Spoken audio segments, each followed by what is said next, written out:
装给大家看。没有任何的难度，就是这样子。然后呢，探床，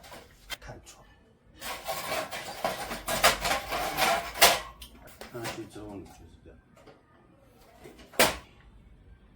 它这个就是铁架，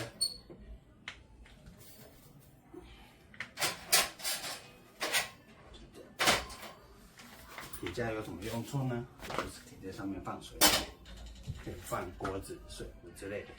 然后它里面有附烤网，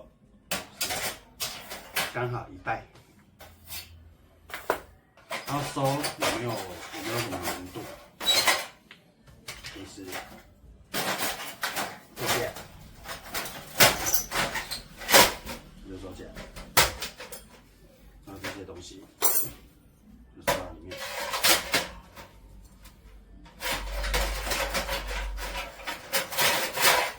放到袋子里。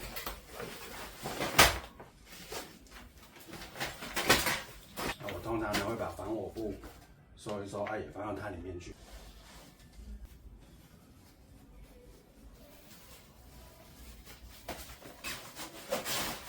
我会再把这个隔热手套收进去，然后呢，把它这样收起来，一整包，这样就好了。